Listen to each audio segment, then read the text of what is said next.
안녕하십니까? CDP 지리서 교육에 오신 것을 환영합니다. 오늘은 CDP 중소기업 지리서 중 기후 및 환경 분야에 대해 집중적으로 살펴보겠습니다. 중소기업으로서 물 및 산림 관련 데이터도 공개하고 싶으신 분들은 관련 데이터 항목을 자세히 다룰 예정인 다음 중소기업 시리즈 세션에 등록해 주시기 바랍니다. 이번 세션은 CDP 중소기업 지리서의 전반적인 개요로 시작됩니다. 여기에는 중소기업을 위해 맞춤화된 지리서의 개발 배경, 중소기업용 버전을 선택할 수 있는 기준, 그리고 중소기업용 버전과 함께 전체 버전의 주요 차이점이 포함됩니다. 이어서 중소기업 점수 산정 개요를 다룰 예정입니다. 9월 중순 점수 산정 마감일에 제출하신 경우 사이클 종료 이후에 전달될 점수를 통해 각 기업의 연관 성과 개선 추이를 파악할 수 있는 도구로서 CDP의 점수 산정 방법론을 자세히 설명해 드리겠습니다. 이어서 지리서 내의 모듈과 질문들을 심층적으로 살펴보며 필수 데이터를 수집하고 보고하는 과정을 안내해 드리겠습니다.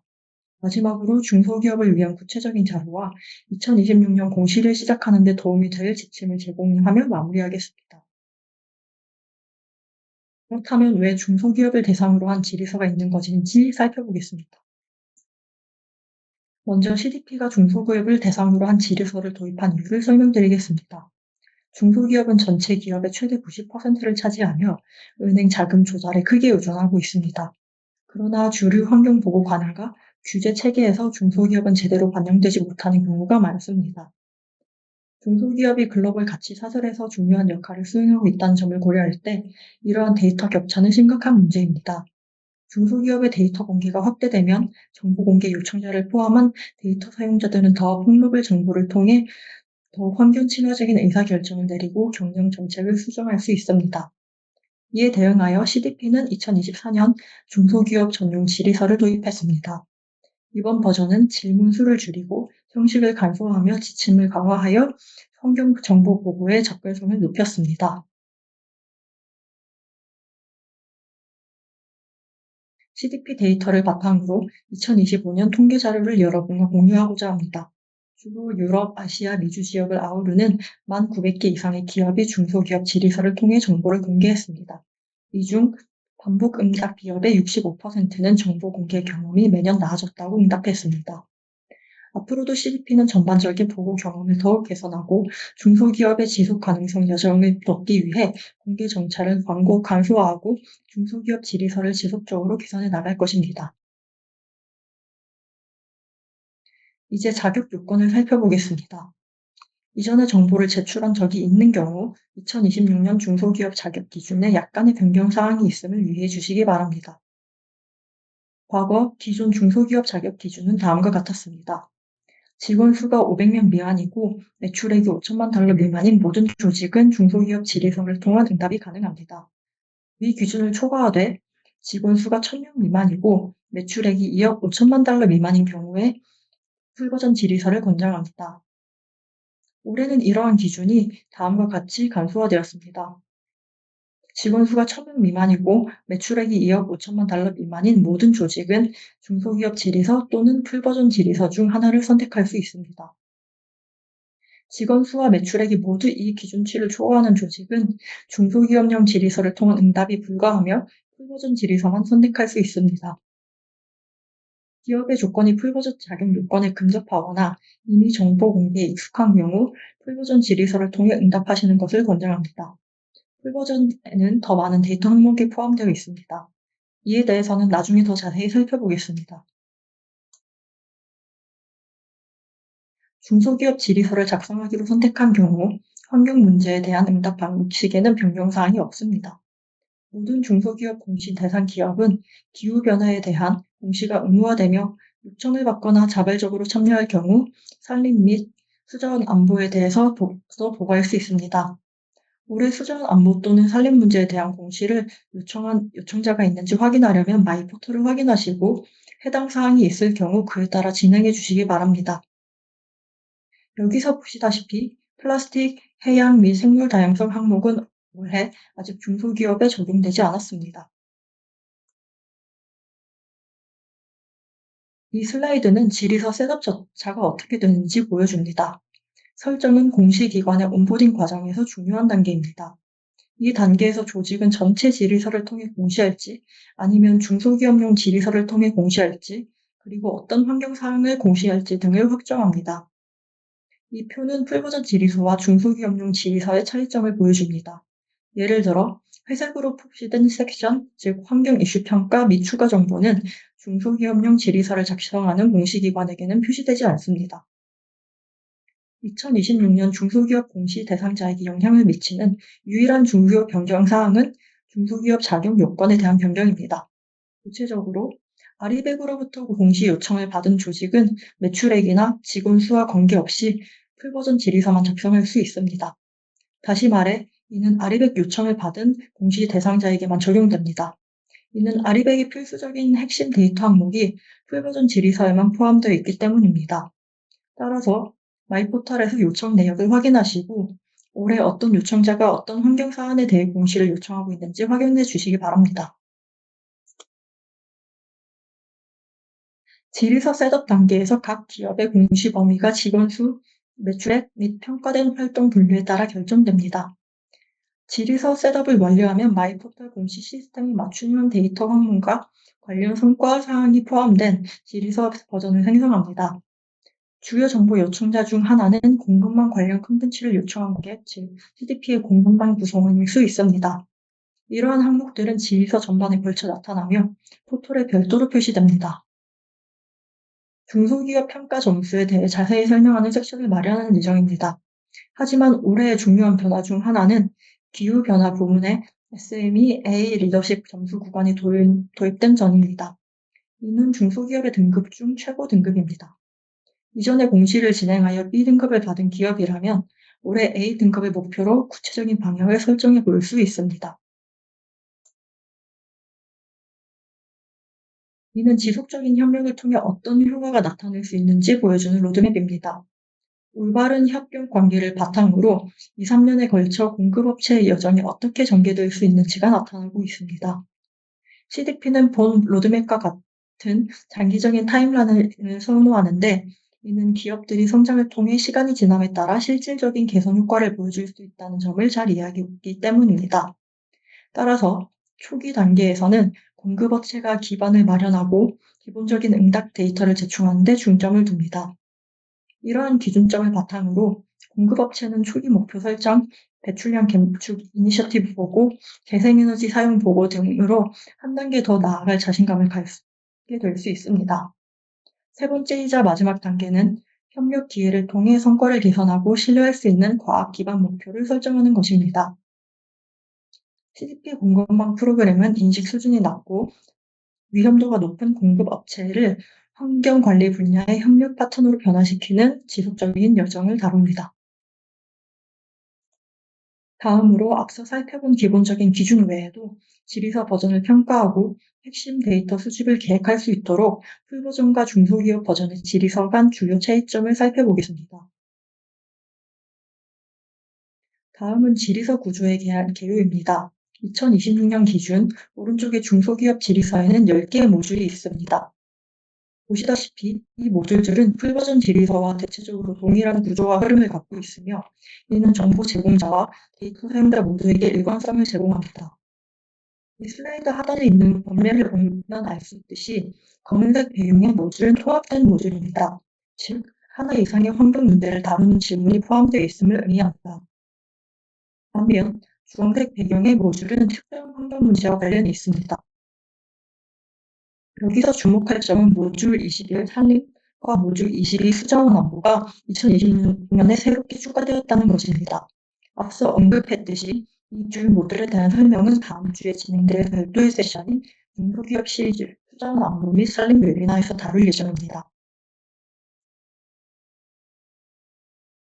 두 질의서의 내용을 더 잘 이해하실 수 있도록 두 버전 모두에서 CDP 공급망 회원사, 비사의 고객과 관련된 주요 데이터 항목의 질문 번호를 정리한 표를 제공합니다.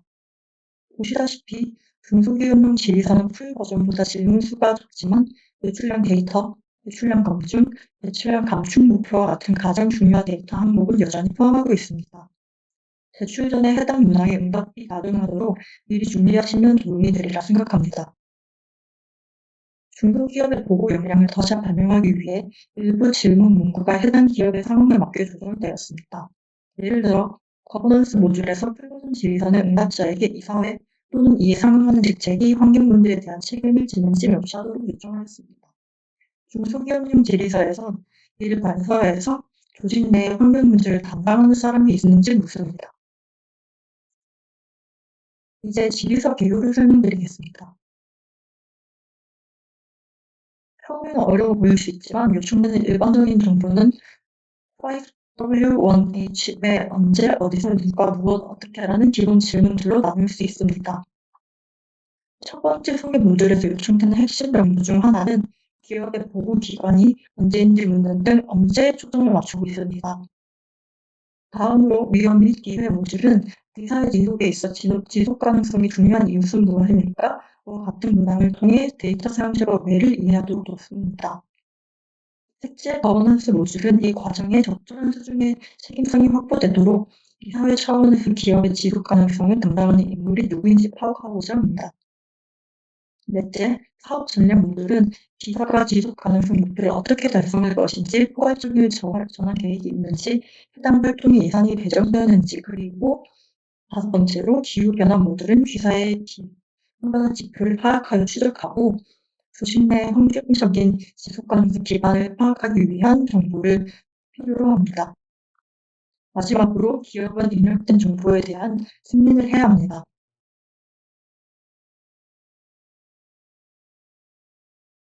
여기서는 운송 서비스 분야의 한 중소기업이 제출한 응답 내용을 예로 들어 설명드리겠습니다. 20.17번 1번 문항을 예로 들면 이니셔티브에 대해 세부 내용을 범주 및 유형으로 시작하여 스콥3 관련 자발 여부 그리고 기간 및 기구에 대한 응답을 이런 형태로 확인할 수 있습니다. 또한 해당 행의 범주를 보면 대출 감축 이니셔티브 하나당 한 행씩을 입력할 수 있다는 것을 보실 수 있습니다. 행 추가를 통해 감축 이니셔티브에 대한 2개 이상의 응답이 가능합니다. 이제 필수 데이터 수집 및 보고에 대해 설명드리겠습니다. 먼저 언제, 즉 보고기간 및 일반적인 정보에 관한 부분입니다. 문항 14.4를 예로 들면 해당 문항에서는 지속가능성 보고기간을 기재하도록 요청하고 있습니다. 막 사업을 시작한 기업의 경우 일반적으로 이 기간은 회계연도와 동일해야 합니다. 즉 매년 3월을 기준으로 재무회계를 처리한다면 환경 데이터도 동일한 기간을 기준으로 처리해야 합니다.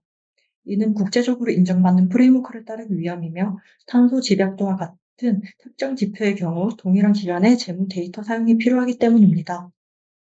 본 질의서 전반에 걸쳐 귀사의 보고 기간이라고 하는 보고 연도는 TDP 데이터를 제출하는 12개월 기간으로 설정됩니다. 재무제표와의 연계는 질문 14.5의 보건 범위에도 적용됩니다. 이에 대해서는 나중에 자세히 살펴보겠습니다. 소개 모듈은 질의서 전체 정보의 기초적 기반을 설정하는 부분입니다. 이 모듈에서는 통화, 보고기간, 보고범위 등 응답 전반에 걸쳐 적용되는 주요 매개 변수를 설정합니다. 데이터의 정확성과 일관성을 보장하기 위해서 이러한 세부사항이 모든 섹션에서 일관되게 유지되어야 합니다. 따라서 질의서의 나머지 부분을 진행하기 전에 이 모듈의 모든 문항에 정확하게 답변해야 합니다. 질의서가 문항을 생성하는 구조를 보면 응답자가 이전 답변을 입력해야만 후속 질문에서 올바른 열과 행이 표시되도록 설계되어 있으므로 응답자는 질문이 나열된 순서대로 답변을 입력할 것을 권장합니다. 중소기업 질의서와 풀버전 질의서 중 어느 것에 응답할지 결정할 때 기업은 먼저 보고 범위를 확인하는 것이 좋습니다. 직원 수 및 배출의 기준, 현지 통화 환산 포함해서 보고 범위 등 중소기업 자격 기준을 명확하게 정리하는 것이 중요합니다. 질의서는 영어, 중국어, 일본어, 포르투갈어, 스페인어로 점수 산정 언어 옵션을 제공하므로 응답을 진행하는 팀에 가장 적합한 언어를 선택할 수 있습니다. 단, 기타 직접 입력을 선택하는 경우에는 점수가 부여되지 않음을 유의하시기 바랍니다. 이전 슬라이드에서 언급한 바와 같이 보고 연도는 다른 내부 프로세스와 보고의 일관성을 유지하기 위해 기업의 회계 연도와 일치해야 합니다. 오른쪽에는 이 모듈을 작성하는 데 도움이 될 수 있는 문서가 있습니다. 공시를 뒷받침하는 데 활용할 수 있는 자료의 유형을 파악하는 데 도움이 되기를 바랍니다. 이제 기업과 관련된 환경 리스크와 기회 파악, 평가, 관리 과정을 살펴보며 뇌에 대한 논의를 이어가 보겠습니다. 환경 리스크와 기회를 파악하고 보고하는 것은 기후변화가 비즈니스에 미칠 영향뿐만 아니라 변화하는 세상 속에서 새롭게 떠오르는 기회를 어떻게 포착할 수 있을지 이해하는 데 도움이 됩니다. CDP 데이터를 분석한 결과 물리적 기후 위험에 대응하기 위해 사용된 1달러당 최대 21달러의 수익을 창출하는 것으로 나타났습니다. 즉, 아직 실현되지 않은 수익 잠재력이 남아있다는 뜻입니다. 중소기업은 이런 위험에 특히 취약하며 헌신적 과제 역시 예외는 아닙니다. 환경 리스크 평가 및 관리 프로세스를 갖추면 비즈니스의 회복 탄력성이 강화되는데, 이는 은행과 대출 기관이 점점 더 중요하게 여기는 요소입니다. 반면 영향이 내부적으로 집중되는 경우 중소기업의 신속한 의사결정과 규모는 환경 솔루션을 제공하는 방향으로 발전할 수 있습니다. 기회를 선제적으로 파악하고 관리함으로써 중소기업은 경쟁 우위를 확보하고 기후 관련 비즈니스 기회를 최대한 활용할 수 있습니다.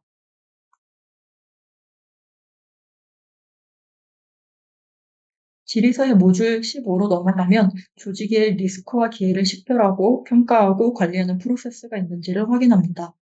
여기서 중소기업은 이러한 평가가 얼마나 자주 유행되는지 응답하고 기업이 환경적 리스크 및 기회 평가에 어떻게 참여하는지 설명할 수 있습니다. 다음 모듈인 리스크 및 기회로 넘어가면 첫 번째 질문에서 기업이 기업에 영향을 미칠 수 있는 환경적 리스크를 인지하고 있는지를 물어봅니다. 예, 라고 답하면 다음 질문에서는 회사가 파악한 리스크 요소에 대한 세부 사항을 묻습니다. 일반적으로 이러한 데이터는 기업이 환경적 리스크 요소를 명확히 이해하고 있음을 입증하는 데 도움이 됩니다. 즉, 회사 내에서 리스크가 발생하는 위치, 수익에 미치는 영향 정도, 그리고 이러한 리스크를 줄이기 위해서 취할 수 있는 조치 등을 보여줄 수 있습니다. 기회와 관련돼서도 앞서서 설명드린 것과 마찬가지지만 데이터 포인트는 약간 다릅니다. 하지만 마찬가지로 기업이 포착하려는 기회에 대한 이해도를 보여주는 데 도움이 됩니다. 예를 들어 기회의 유형, 회사 내 어느 부서에서 발생하는지, 이를 통해 얻을 수 있는 이익 규모, 그리고 회사에 미칠 리스크 등을 보여줄 수 있습니다. 환경적 리스크 및 기회에 대한 보고서를 작성할 준비를 할 때는 먼저 리스크 관리 담당자와 상의하여 기업이 환경적 위험 및 기회를 어떻게 식별, 그리고 평가, 관리하는지 파악하는 것부터 시작하는 것이 좋습니다. 조직에 아직 포괄적인 리스크 평가 체계가 마련되어 있지 않더라도 응답해야 할 핵심 정보 중 하나이므로 여기에 나열된 세부 사항을 준비하시면 응답에 도움이 됩니다. 이러한 기초 정보를 수집한 후 다음 단계는 이런 리스크의 영향을 정량화하는 것입니다. 이 단계에서 정확한 수치를 구할 필요는 없습니다. 대략적인 추정치도 충분히 수용 가능하며 여전히 도움이 되는 정보 중 하나입니다. 조직의 환경 목표를 달성하기 위해서는 최고 경영진부터 환경 관리에 대한 방향성과 적극적인 기업 문화를 정립하는 것이 필수적입니다. 그렇기 때문에 조직 내에서 환경 문제를 총괄할 책임자를 지정하는 것이 중요합니다. 이번 모듈의 주요 주제인 기업의 기후 거버넌스란 무엇인지 대해 간략하게 먼저 설명드리겠습니다. 거버넌스란 일반적으로 기후 관련 사안에 대한 이사회 차원의 감독을 의미합니다. 즉, 기후 관련 주제가 이사회 및 최고 경영직 수준에서 논의되고 검토된다는 뜻입니다. 정식 이사회가 구성되지 않은 중소기업의 경우 이러한 책임은 고위 경영직 중 한 명에게 부여될 수 있습니다. 거버넌스 체계를 갖추는 것은 기후 문제가 기업의 경영진에게 중요하다는 의미로 해석할 수 있습니다.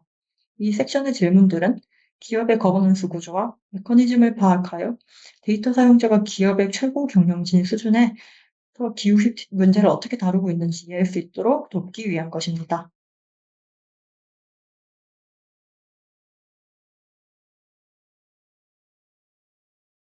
모듈 17, 즉 거버넌스에 대한 모듈에서는 조직 내 환경 거버넌스에 대한 내용을 다루고 있습니다. 구체적으로는 환경 문제를 담당하는 책임자가 있는지 여부를 묻고 기업에서 누군가 기후 관련 사항을 모니터링하고 있음을 보여주게 됩니다. 해당 담당자가 있다면 슬라이드에서 볼 수 있듯이 해당 담당자의 세부 정보와 담당 업무에 대한 설명을 제공해야 합니다. 이를 통해서 고위 경영진이 이사회에 직접 보고할 수 있는 보고 체계가 있는지, 환경 문제에 대한 최소한의 분기별 보고 과정이 존재하는지 등에 대해서 보여줄 수 있습니다. 건전한 거버넌스 구조 이외에도 환경 정책을 수립하는 것은 효과적인 환경 거버넌스에서 중요한 부분 중 하나입니다. 환경 정책은 행동을 촉진하고 책임을 보장하는 토대가 됩니다. 기업이 환경 정책을 수립한다는 것은 해당 조직이 환경 문제의 중요성을 인식하고 이를 해결하기 위해서 책임을 다하겠다는 의지를 보여주는 것이기도 합니다. 중소기업의 경우 공식적인 서면 정책이 없을 수도 있지만 중요한 것은 조직이 조직과 그 상하류 가치 사슬과 관련된 환경적 위협 및 기회를 포괄하는 정책을 공개하는 것입니다.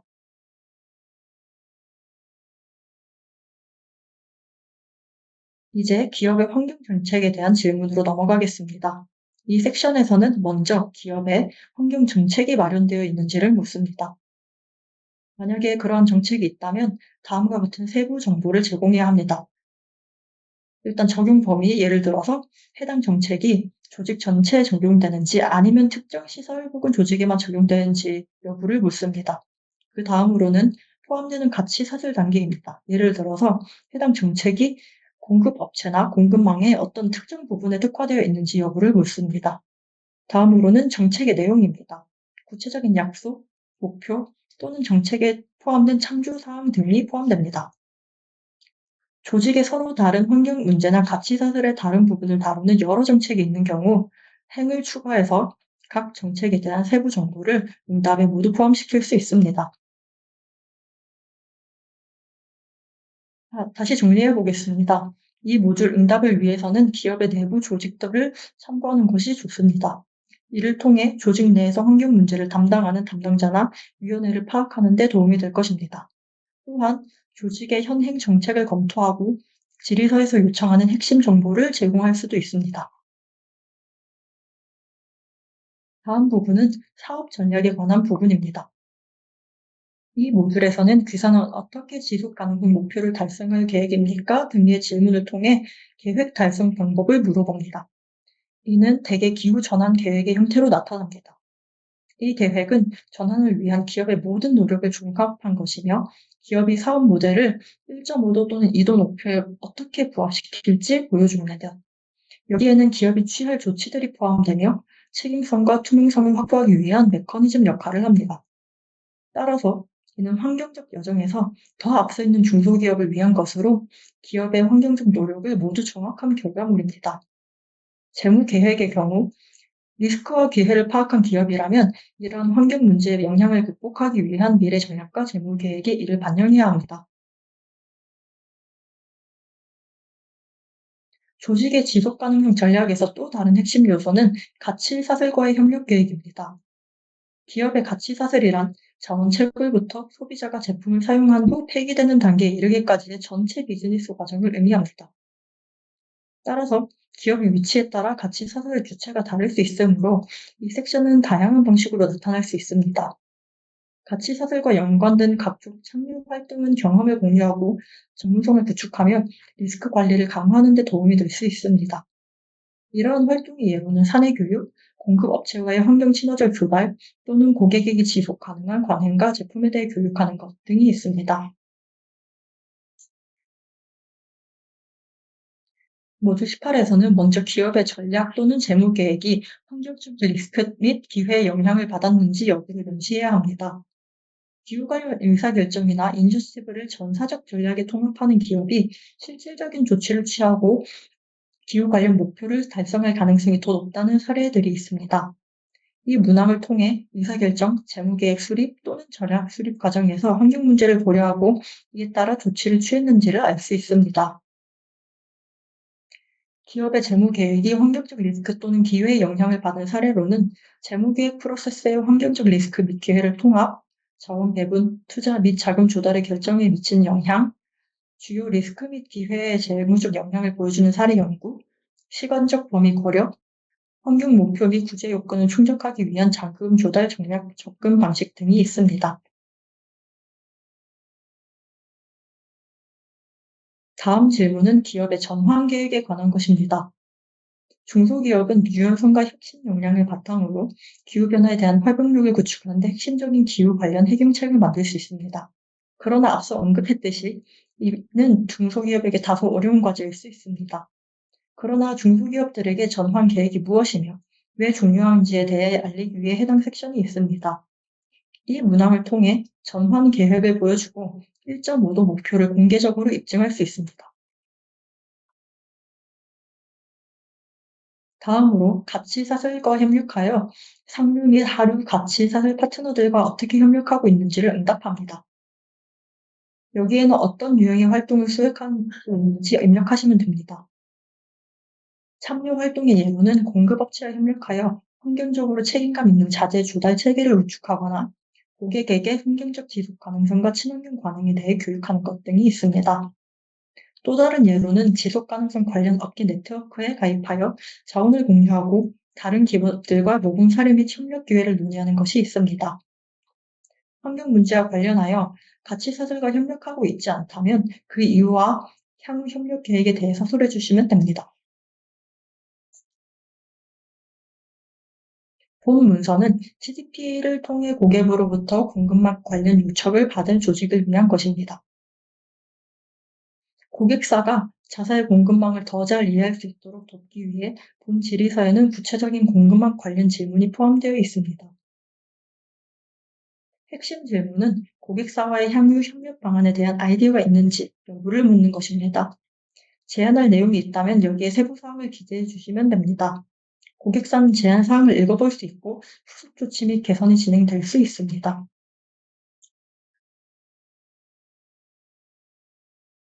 포괄적인 지속 가능성 또는 기후 전략을 수립하는 데는 시간과 노력이 필요합니다. 서두르기보다는 경영진과의 논의를 통해 전략을 수립하는 것이 중요합니다. 조직에 아직 공식적인 전략이 없다면 경영진과 함께 전략을 수립하기 좋은 시기입니다. 가치사슬 참여와 관련해서는 이미 관련 작업이 진행되었는지 확인하기 위해 담당 팀과 협력하는 것이 효율적입니다. 어디서부터 시작해야 할지, 그리고 기존 노력을 어떻게 발전시킬 수 있을지 함께 논의하는 방향에 도움이 될 것입니다. 마지막으로 무엇 부분을 살펴보겠습니다. 이는 기후변화와 관련된 지표이자 목표 성과 지표를 뜻합니다. 이번 세션의 세부 내용을 살펴보기 전에 몇 가지 기본 개념을 간단히 복습해 보겠습니다. 온실가스 배출량, 흔히 탄소 배출량이라고 불리는 것은 기업이 이러한 가스를 직접 배출하든 전기 형태로 간접적으로 사용하든 혹은 사용하는 제품에 포함된 형태로 간접적으로 사용하든 간에 기업의 기후 영향력을 측정하는 핵심 지표입니다. 이는 회사 차량, 제조 공정 등 기업의 소비 데이터를 바탕으로 계산됩니다. 여러 사업부를 운영하거나 여러 회사에서 사업을 하는 경우 각 사업부별로 배출량을 산정하여 합산하고 전체 기업 배출량을 산출하여 응답을 해주시면 됩니다. 사업 운영은 100% 자회사, 법인 및 비법인 형태의 합작투사, 자회사 등 다양한 법적 및 조직적 형태로 이루어집니다. 정확한 보고를 위해서는 조직이 온실가스 배출량을 통합하는 데 있어 일관된 접근법을 선택하는 것이 중요합니다. 이 접근법은 배출량을 산정하고 보고할 때 사업 및 운영의 어느 부분을 포함할지 정의하는 것입니다. 기업들은 주로 사용하는 몇 가지 주요 접근법이 있습니다. 중소기업의 경우 운영 통제 접근법을 가장 많이 사용하고 있습니다. 앞서 말씀드린 접근법 간의 차이를 이해하는데 GHG 프로토콜 웹사이트를 참고하시면 보다 도움이 되리라고 생각합니다. 다음은 모듈 20번, 즉 환경성과 기후변화입니다. 이 모듈에서는 배출량 총계, 계산 방법 및 제외 항목에 대한 문항에 응답하게 됩니다. 또한 에너지 관련 활동, 목표 및 배출량 감축을 위한 조치에 대해서도 다루고 있습니다. 이 질의서의 섹션에서는 먼저 기업이 다양한 배출 범위의 영향을 어떻게 평가하는지를 알아봅니다. 이 문항 응답에 따라 다음 문항의 흐름이 달라질 수도 있습니다. 다음으로 탄소 배출량을 산정하고 계신 경우 기업이 채택한 배출량 산정 기준이나 프로토콜에 관한 문항이 나옵니다. 전반적으로 해당 섹션의 목적은 기업의 탄소 배출 인벤토리를 파악하고 질의서의 진행 방향을 결정하는 데 있습니다.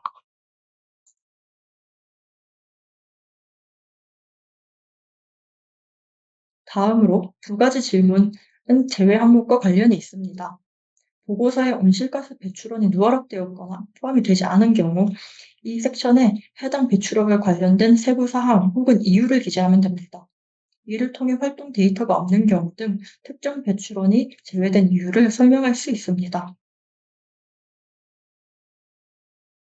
배출량 계산을 시작하려는 기업은 SMA 클라이밋 허브에서 무료로 탄소 배출량을 산정할 수 있습니다. 해당 계산기가 필요로 하는 데이터를 모두 입력하면 입력된 정보를 바탕으로 기업의 탄소 발자국을 자동으로 계산해 줍니다. 이 계산기를 사용하는 경우 질의서의 공시 항목에 사용한 계산기 혹은 산정 도구를 함께 언급해 주시길 바랍니다.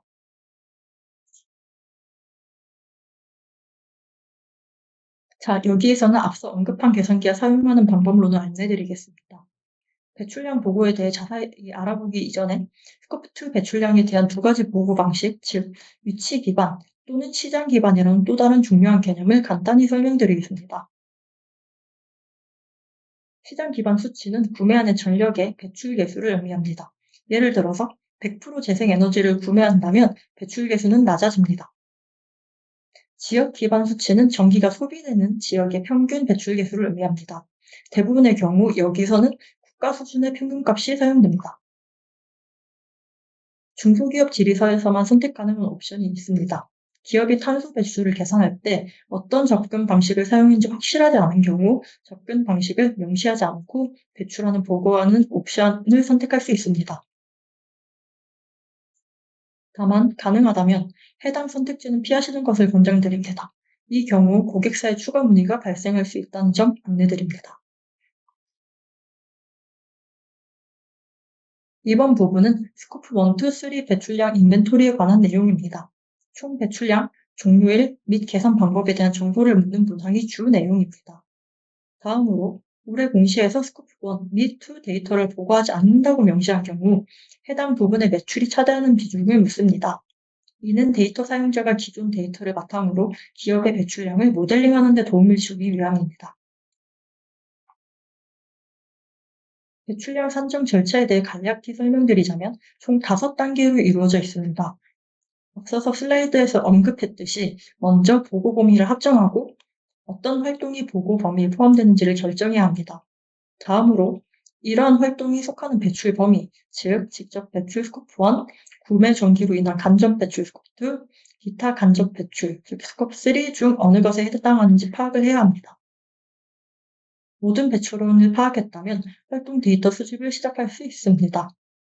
이 정보는 기업마다 다르지만 일반적인 예로는 전기세 청구서를 통해서 스코프2 배출량 계산을 할 수 있습니다.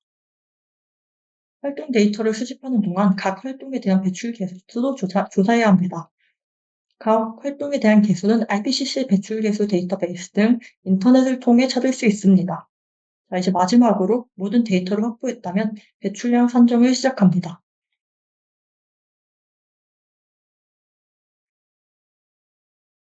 맨 위에 배출량 계산에 사용되는 공식이 나와 있습니다. 방금 언급한 활동 데이터 및 배출 개수 외에도 고려해야 할 요소가 있는데 바로 지구온난화 지수, 간략하게 말해서 GWP입니다. 이는 이산화탄소 이외에도 고려해야 할 다른 온실가스가 존재하기 때문입니다. 계산을 용이하게 하기 위해서 이산화탄소를 기준 단위로 사용하므로 다른 기체를 이산화탄소 환산량으로 표시하기 위한 환산 계수가 필요합니다. 이러한 해당 계수는 각종 자료를 통해 찾아볼 수 있습니다. 참고용으로 아래에 몇 가지 링크를 첨부해 두었으니 참고 바랍니다. 그러나 해당 데이터가 기업의 특정 사업 혹은 국가에 맞게 적용 가능한 데이터인지 반드시 다시 확인해 주시길 바랍니다.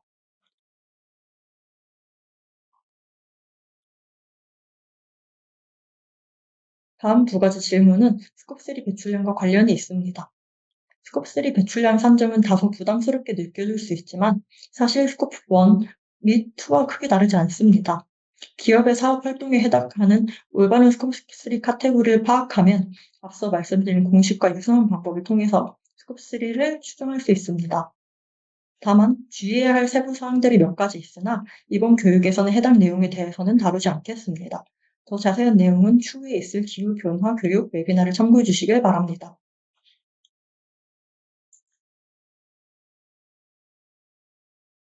이번 세 가지 문항은 CDP 공급망 회원사로부터 정보 공개 요청을 받은 기업에게만 제시됩니다. 질문 20.12는 요청 고객사에 대한 CDP 질의서 중 가장 깊게 들어가는 문항이기도 하고 고객사에서 중요하게 다뤄지는 정보이기도 합니다. 이에 관한 추가적인 정보가 필요하시다면 추후 있을 기후변화 교육에 참여하시기를 권장합니다. 해당 교육에서는 본 문항에 대한 작성 방법과 상세한 지침에 대한 내용을 다룹니다.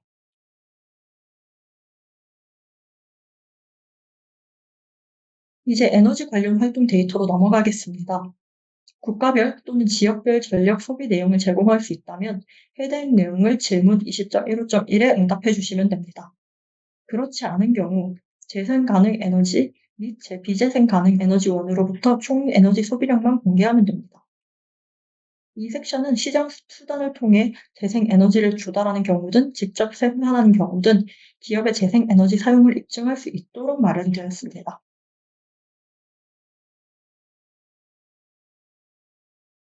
다음 주제는 배출량 목표입니다. 배출량을 어떻게 산정하고 분류할지 파악했다면 이제 배출량을 줄이기 위한 목표를 설정하는 방안을 모색할 수 있겠습니다.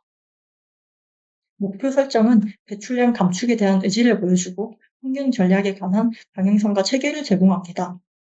절대 감축 목표란 기준 연도에 비해 특정 연도까지 실제 배출량을 감축하는 것을 의미합니다. 반면 배출량 원단위 목표는 기준 연도의 동일한 표준화 배출량과 비교하여 특정 경영 지표, 즉 해당 지표로 표준화된 배출량을 기준으로 한 미래 배출 감축량을 나타냅니다. 각각의 문항에서 절대 목표와 원단위 목표에 대한 세부 내용을 보고해야 합니다. 이러한 데이터는 기업의 목표를 보여줄 수 있으며 세부적인 사항은 실사에 필수적인 정보입니다. 자, 이제 플라스틱 포장재 업체의 응답 예시를 통해서 포털에 입력된 정보가 실제로 어떻게 표시되는지 그리고 열이 어떻게 구성되어 있는지 살펴보겠습니다. 각 감축 이니셔티브마다 한 행씩 입력할 수 있고 목표 설정 날짜 및 목표 범위 그리고 해당 목표가 포함하는 범위를 입력합니다. 그리고 해당 목표의 카테고리, 종류를 입력할 수 있습니다. 또한 공식 검증서의 경우 타임 업로드를 통해 목표가 공식적으로 검증되었음을 보여줄 수 있습니다.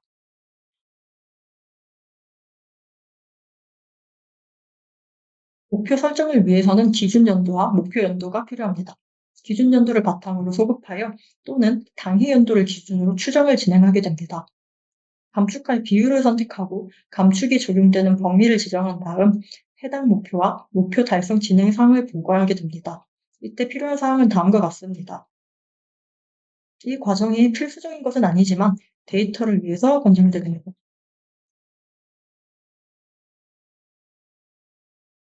목표를 달성하기 위해서는 계획을 넘어서서 실질적으로 실행을 해야 합니다. 이에 관해서 보고연도 동안 시행했거나 계획 중인 온실가스 감축 활동에 대한 세부 내용을 여기에 작성해 주시면 됩니다. 한 개 이상의 여러 가지 계획이 있다면 배출량 감축에 가장 큰 영향을 미치는 계획을 중심으로 작성하기 바랍니다. 보고 시 슬라이드에 해당 부분에 나열된 주요 데이터 포인트가 포함되었는지 꼭 확인 바랍니다. 이 문항은 기업의 조치가 배출량 감축과 지속 가능성 향상에 어떻게 기여하는지 이해하는 데 도움이 됩니다. 이 슬라이드는 일반적으로 우선순위가 높은 데이터 항목 목록입니다. 현재 전체 질의서를 작성할 여유가 없는 경우 해당 문항을 먼저 고려해 보시는 것도 괜찮습니다. 그러나 이러한 경우가 아니라면 전 문항에 대한 답변을 권장드립니다. 이 슬라이드 또한 앞의 주요 데이터 포인트 슬라이드에서 연결되는 내용입니다. 참고 바랍니다.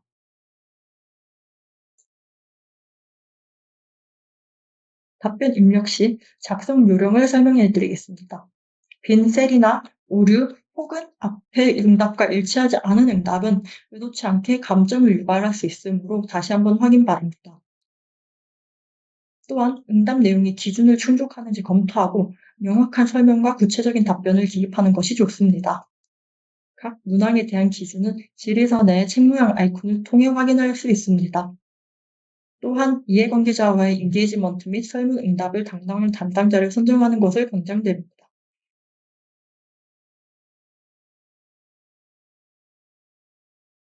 다음 섹션에서는 중소기업을 위한 CDP 평가 점수 상정 방식을 간략히 설명해 드리겠습니다. 점수를 받으시려면 당사 웹사이트에 명시된 평가 마감일 이전에 제출 버튼을 클릭하셔야 합니다. 제출이 완료되면 연말에 마이포털을 통해 점수를 확인하실 수 있습니다. 평가 마감일 이후에 수정된 응답사항은 평가 대상에서 제외되지만 답변은 데이터를 요청한 모든 기관에 전달된다는 점 유의해 주시길 바랍니다. 우선 CDP 점수는 기업의 정보 공개 현황과 환경 성과에 대한 개요를 제공합니다. 응답 기업은 평가 대상인 각 환경 이슈 영역별로 최종 등급 SME A부터 SME D를 부여받습니다. 2026년부터는 SME 리더십 등급이 따로 신설되어 평가에 반영되므로 이에 따라 SME A 등급도 부여될 예정입니다.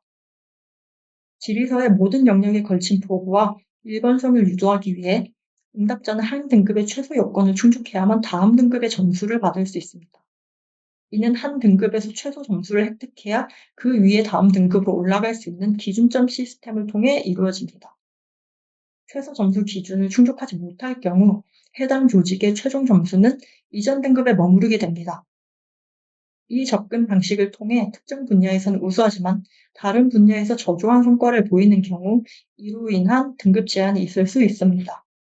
선정에는 4가지 핵심 요소가 있습니다. 첫 번째로 공개 기업의 특성에 따라 달라진다는 것입니다. 앞서 살펴본 바와 같이 풀버전과 SME 질의서는 많은 차이점을 보입니다. CDP는 기업 규모에 따라 다른 2가지 방법론과 점수 산정 방식을 적용하고 있습니다. 둘째, 점수 산정 마감일 전에 제출하여야 합니다. 중소기업이 데이터 미공개, 데이터 not disclosed 상태를 받은 경우 이는 CDP의 평가를 받기 위한 충분한 정보를 제공하지 않았음을 의미합니다. 라스 코드 표시를 받은 경우 이는 점수 산정 마감일 이후에 CDP에 응답했거나 점수 산정 대상이 아님을 의미합니다. 세 번째로 점수 산정 기준입니다. 산출된 점수 비율은 특정 기준에 따라 평가되어 최종 점수가 산출됩니다. 마지막으로 채점 및 가중치에 관한 요소입니다. CDP에는 각 질문의 평가 방법, 점수, 배점 등을 상세히 설명하는 방법론 문서가 있습니다. 또한 질문별로 서로 다른 가중치를 부여하기 위해 카테고리 매핑 및 가중치 문서도 공개하고 있습니다. CDP에서 지원하는 언어, 즉 영어, 일본어, 중국어, 라틴 아메리카, 스페인어, 브라질, 포르투갈어로 제출하여야 평가가 가능하다는 점 유의해 주시길 바랍니다. 또한 언어에서 기타를 선택하시면 응답의 점수가 부여되지 않습니다.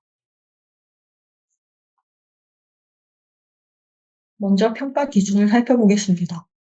대부분의 문항에는 평가 기준이 있습니다.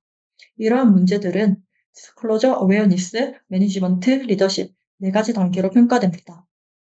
각 단계에서 충족해야 할 조건은 평가 방법론을 통해 알 수 있습니다. 경우에 따라 여러 평가 경로가 있을 수 있고 답변은 다른 문항의 내용과 교차 검증될 수 있어 복잡한 경향이 있을 수는 있습니다. 해당 내용은 홈페이지의 평가 방법론 게시물을 통해 좀 더 자세히 알아볼 수 있습니다.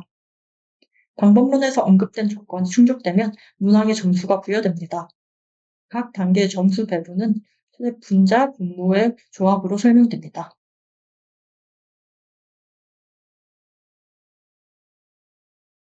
평가 카테고리는 주제에 따라서 문항들을 묶은 것입니다.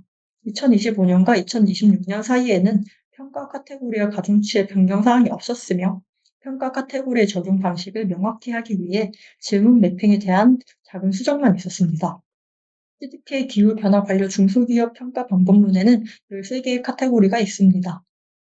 이해관계자와 대출기관들은 중소기업들에게 배출량 감축을 약속하고 그 이행 현황을 보고할 것을 점점 더 요구하고 있습니다. 이러한 요인의 상대적 중요성을 반영하여 일부 평가 카테고리에는 더 높은 가중치가 부여됩니다. 또한 가중치는 중소기업 경영진 및 중소기업 리더십 수준에서만 적용됩니다.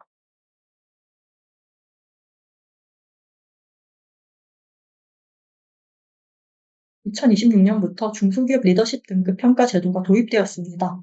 선도적인 환경 활동을 보여주는 중소기업은 이제 기후변화 부문에서 SME A 등급을 획득할 수 있게 되었습니다.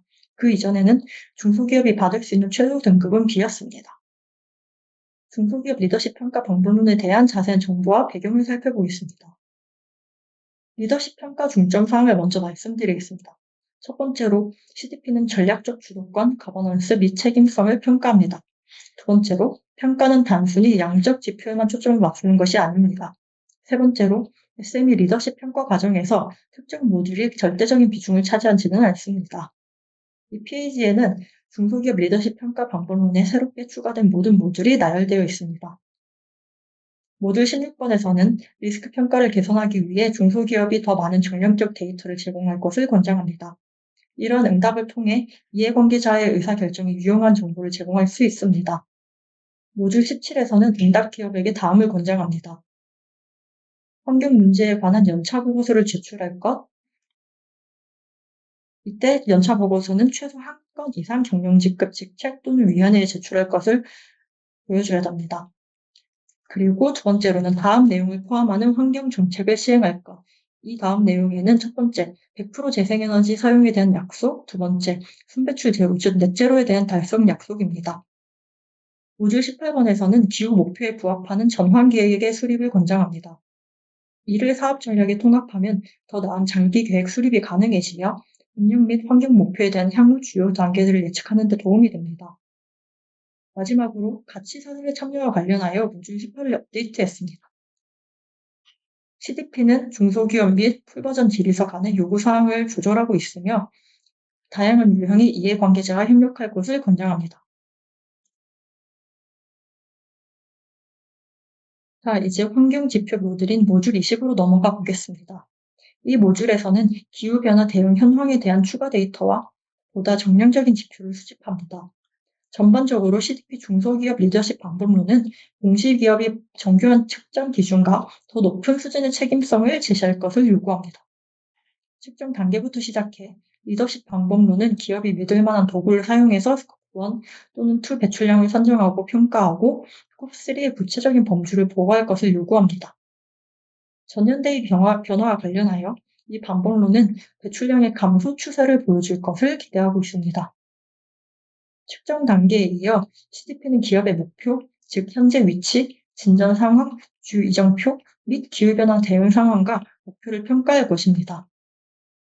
리더십 방법론은 이러한 목표의 타당성에 중점을 둡니다. 목표가 수립되면 기업의 탈탄소화 여정을 보다 구체화할 수 있습니다. 이를 위해서는 아래와 같은 조치를 권장드립니다. 이 조치에는 재생에너지 사용을 확대하고 배출 감축 이니셔티브에 대한 상세한 정보 제공과 창의성을 확보하기 위한 배출량 검증입니다. 이제 실질적으로 응답을 어떻게 시작하는지에 대한 부분을 살펴보겠습니다. 일단 CDP 포털에 접속하는 방법은 세 가지가 있습니다. 첫 번째로는 CDP에서 발송된 포털로 이동 이메일을 통해 접속하는 것입니다. 이미 소속 기관의 명의로 CDP에 등록이 되어 있는 경우 이메일에 포함된 버튼을 클릭해서 포털로 이동한 후 바로 로그인할 수 있습니다. 로그인 후 이제 응답을 시작할 수 있습니다. 두 번째 방법으로는 CDP 또는 고객사로부터 CDP 포털의 계정 등록을 위한 활성화 링크가 포함된 이메일을 받는 경우입니다. 링크를 클릭하면 계정 정보를 입력할 수 있는 페이지로 이동하게 됩니다. 이때 정확한 회사명과 이메일 주소를 입력해 주시면 사용자 계정을 기업에 추가할 수 있습니다. 시스템에서 새로운 사용자 정보를 처리하면 이전 슬라이드의 경우와 마찬가지로 CDP로부터 이메일 한 통을 받게 되며 해당 이메일을 통해서 사용자 이름, 즉 이메일과 비밀번호로 포털에 로그인할 수 있게 됩니다. CDP에 등록하는 세 번째 방법은 Register to Disclosure를 작성하는 것입니다. 이 양식을 작성하기 위해서는 슬라이드에 이제 네모로 되어 있는 첫 번째 버튼을 선택해 주시면 됩니다. 이 등록 페이지에서는 먼저 정보 공개를 요청한 고객의 이름을 입력해 주셔야 합니다. 시스템 3에서 일치를 위해 고객이 초대장이나 웹사이트에 기재한 기업명을 정확히 입력해 주시기 바랍니다. 또한 양식에는 사용자 정보와 함께 회사명, 번호, 회사 주소, 회사 웹사이트 도메인 등의 기업의 정보도 함께 입력해야 합니다. 고객사의 조직과 명확하게 일치하는 항목이 없는 경우 고객사 측에 문의하여 정확한 조직명 그리고 전수번호를 확인해 주시기 바랍니다. 제출 후 CDP에서 영업일 기준 며칠 내에 처리가 됩니다.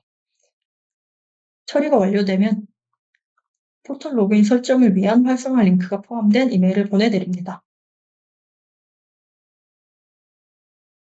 로그인 후 마이포털 이용에 도움이 될 만한 게시글들입니다. 포털 접속이나 설문조사 활성화 과정에서 문제가 발생하거나 이해가 잘 되지 않는 경우 해당 슬라이드의 자료를 확인해 주시기 바랍니다. 추가적인 자료가 더 필요하시면 다음 자료들도 참고해 주시기 바랍니다. 중소기업을 위한 클라이밋 체인지 질의사 개요 및 안내 웨비나에 참석해 주셔서 감사합니다. 추가적인 정보는 코식 홈페이지 또는 CDP 홈페이지를 통해 확인하실 수 있으며 문의가 있으신 경우 CDP 헬프센터를 통해 질문 접수가 가능합니다. 감사합니다.